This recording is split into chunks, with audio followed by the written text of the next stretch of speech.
శ్రీమాత్రే నమః. అందరికి నమస్కారం అండి. ఎలా ఉన్నారు? ఏం చేస్తున్నారు? ఆ దుర్గమ్మ దయ వల్ల అందరూ సుఖ సంతోషాలతో అష్టైశ్వర్యాలతో ఉండాలని మనస్ఫూర్తిగా అమ్మని వేడుకుంటూ ఈరోజు అమ్మ మనకిచ్చే సందేశం ఏంటో తెలుసుకుందామండి. దుర్గమ్మ ఈరోజు కొంతమంది బిడ్డల యొక్క జీవితాలను చెప్పబోతూ ఉన్నారు.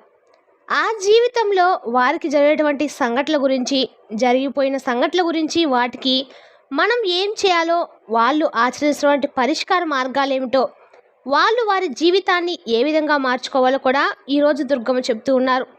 అంతేకాకుండా మన మనసులో ఎన్నో సమస్యలు, ఎన్నో ప్రశ్నలు కూడా మొదలవుతూ ఉంటాయండి.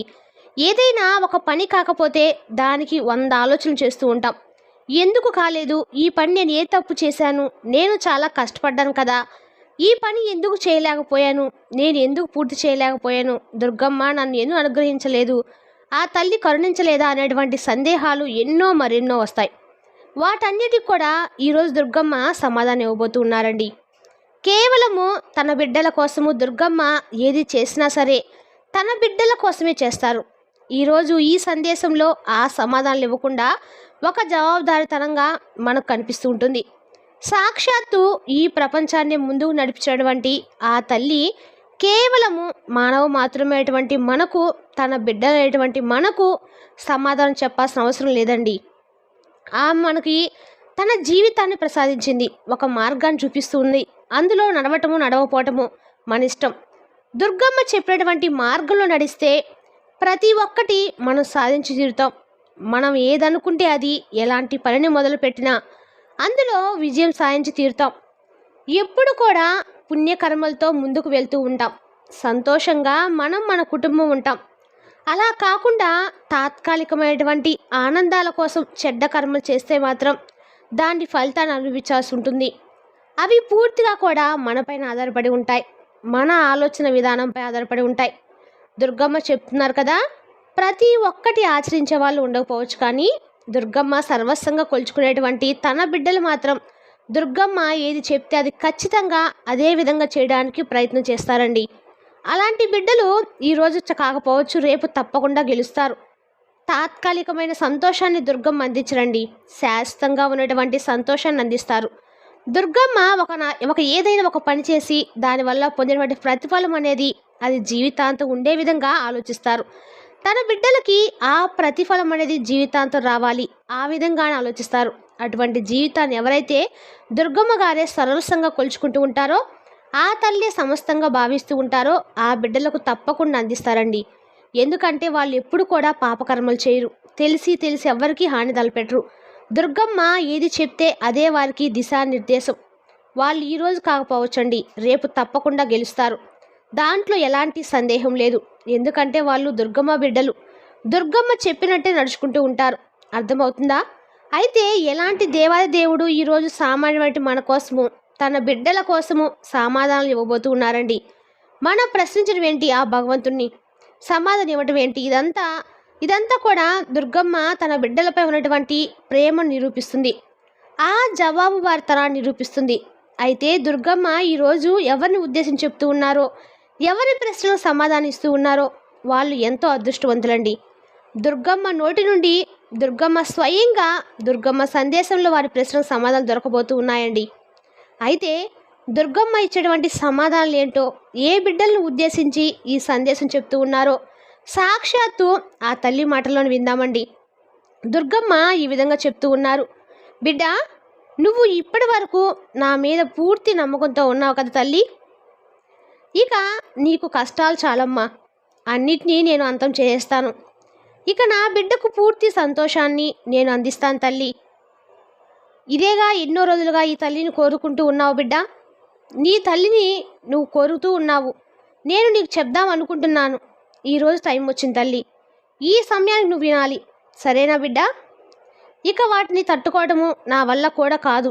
మంచి జీవితాన్ని ప్రసాదించండి, నీ ఆశీర్వాదం నాకు ఇవ్వండి అని కోరుతూ ఉన్నావా? అలానే చేస్తాను తల్లి. నువ్వు కోరుకున్నట్టే అన్నీ అందిస్తాను.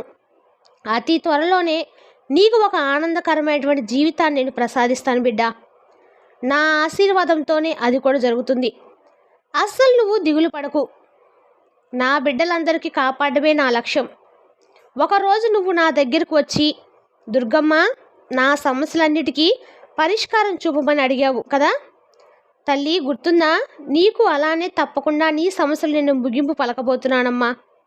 ఒక్క విషయాన్ని గుర్తుపెట్టుకో, నేను నీకు కష్టాలు ఇచ్చానంటే ఆనందాన్ని కూడా నీకు ఇవ్వబోతున్నాను అర్థం.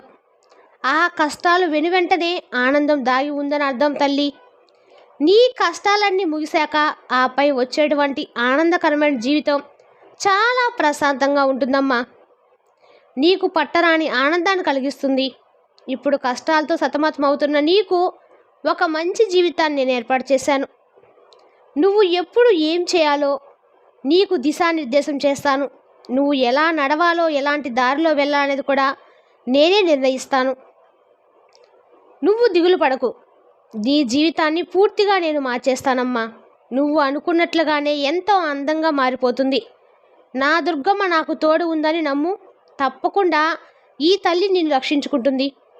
అన్నిటినీ అందరిని ఎదిరించి వాదనకు దిగే నువ్వు ఇప్పుడు నీ దుర్గమ్మ చెప్పాలని ఈ తల్లి మాటపై నమ్మకం ఉంచి అన్నీ సర్దుకుపోతున్నావు. అంత మంచి మార్పు నీలో చూశాక నాకు ఎంతో ఆనందంగా ఉంది తల్లి. అందుకు నేను నీ కోసం ఒక బహుమతిని కూడా సిద్ధం చేసి ఉంచాను. దాన్ని అందుకోవడానికి నువ్వు సిద్ధంగా ఉండు.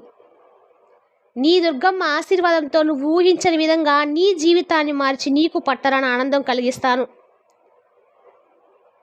నా నీడ ఉన్న ప్రతి చోట నా బిడ్డలందరూ భద్రంగా ఉంటారమ్మా. అలాంటిది స్వయంగా నేనే నీ ఇంట అడుగు పెట్టబోతున్నాను. ఇక నీకు ఎలాంటి దిగులు అవసరం లేదు. సంతోషంగా ఈ తల్లిని ఆహ్వానించు. దగ్గరుండి అన్నీ నేనే చక్కబెడతాను. నువ్వు నన్ను అడిగినవన్నీ ప్రసాదిస్తానమ్మా. నువ్వు కోరిన కొరత లేని జీవితాన్ని నీ చేతిలో పెడతాను. ఎన్నో అడ్డంకులు ఉన్న నీ జీవితాన్ని మార్చి సంతోషాన్ని అందరూ నింపుతాను బిడ్డ. ఇక నీ దిగులంతా విడిచిపెట్టు తల్లి. నేను నీతోనే ఉన్నానని నమ్ము. నీకు అంతా శోభే జరుగుతుంది. నేను ఎప్పుడు నిన్నే చూస్తూ ఉన్నానమ్మా. నా కంటి చూపును దాటి నువ్వు ఎక్కడికి వెళ్ళలేవు. నిన్ను ఏ ప్రమాదం చుట్టుముట్టదు. ఎందుకో తెలుసా తల్లి? ఈ తల్లి నీకు రక్షణ వలయంలో నిలబడిపోయి ఉందమ్మా. నీ కళ్ళకు నేను కనిపించకపోవచ్చు బిడ్డ, కానీ నీ మనసుకు తెలుస్తుంది. ఏదో ఒక అతీతమైన శక్తి నేను రక్షిస్తూ ఉందని త్వరలోనే తెలుసుకుంటావు తల్లి. ఆ శక్తి ఎవరో కాదు, నేను ప్రాణప్రదంగా కొలుచుకునేటువంటి నా దుర్గమ్మే అని అతి త్వరలోనే నీకు అర్థమవుతుంది. చూడమ్మా, ఇక ఎప్పుడు కూడా ధైర్యంగా ఉంటానని నాకు మాట ఇవ్వు. నీకు అండగా ఎప్పుడు ఈ దుర్గమ్మ ఉంటాని విషయాన్ని మర్చిపోవద్దు. నీ దుర్గమ్మ నీకు అండగా ఉండగా నువ్వు భయపడ్డంలో అస్సలు అర్థం లేదు. నువ్వు దేని గురించి అతిగా ఆలోచించవద్దు తల్లి. నువ్వు అనుకున్నట్లుగా నీకు ఏదీ కూడా వ్యతిరేకంగా జరగదు. అన్నీ నీకు అనుకూలంగానే జరుగుతాయి. నేను అలానే నీ జీవితాన్ని రాశాను. మరి ఈ తల్లి రాసినట్టే కదా నీ జీవితం జరుగుతుంది.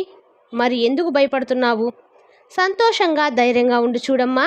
నేను ఎలాంటి జీవితాన్ని అయితే నీకు ప్రసాదించబోతున్నానో, ఎలాంటి ఆనందాన్ని అయితే నా బిడ్డకు నేను ఇవ్వబోతున్నానో అది నీ జీవితాంతం నీతోనే ఉంటుందని గుర్తుపెట్టుకో. అలా వచ్చి ఇలా వెళ్ళిపో తల్లి. ఆ ఆనందం నీతోనే నిలిచిపోతుంది. నీతో పాటు నీ కుటుంబం కూడా చాలా సంతోషంగా ఉంటుందమ్మా. చెప్పాను కదా, ఇన్ని రోజులు నువ్వు చూపించిన శ్రద్ధాభక్తులకు ఈ తల్లి నీకు ఒక బహుమతిని అందించబోతుంది. ఆ బహుమతిలో నీ జీవితమే మారిపోతుంది. ఆ బహుమతి నీకు జీవితాంతం ఉండిపోతుంది. నీకు ఎలాంటి ఆలోచనలు పెట్టుకోకుండా ప్రశాంతంగా ఉండు. అన్నీ నేను సరిచేస్తాను బిడ్డ అని దుర్గమ్మ అంటూ ఉన్నారండి. ఈరోజు ఈ విధమైన సందేశాన్ని దుర్గమ్మ తన బిడ్డలకు అందించారు. దుర్గమ్మ ఈ సందేశంలో చెప్తూ ఉన్నారండి. దుర్గమ్మ తన బిడ్డలతో ఈ విధంగా మాట్లాడుతున్నారు. బిడ్డ, నువ్వు దేని గురించి ఆలోచించవద్దు. ప్రతి ఒక్కటి నీకు అనుకూలంగా నేను రాసి ఉంచాను తల్లి. నేను రాసినట్టు మాత్రమే నీ జీవితం ముందుకు వెళ్తుంది తప్ప నువ్వు ఊహించినటువంటిది కాదు. పక్క వాళ్ళు నీకు నూరిపోసినట్టు వెళ్దామన్న వాళ్ళు నిన్ను నడిపెడుతున్నారు అంతే. కానీ నీ జీవితాన్ని ముందుకు నడిపేది నీ తల్లి. ఈ తల్లే నీ జీవితాన్ని చక్కగా రాసింది. అది ఆ విధంగానే ముందుకు వెళ్తుంది. నీకు ఏదైతే నేను ప్రసాదిస్తా అని చెప్పానో, ఏ బహుమతినైతే నీకు అందిస్తానని చెప్పానో, ఎలాంటి సంతోషాన్ని అయితే నీ చేతిలో నింపుతానని చెప్పానో అది నీ జీవితాంతం నీకు తోడుంటుందని దుర్గమ్మ అంటూ ఉన్నారండి. ఈరోజు దుర్గమ్మ చెప్పిన సందేశం అర్థమైందని అనుకుంటున్నానండి. రేపు మరో చక్కటి సందేశంతో మళ్ళీ కలుద్దాం. స్వస్తి.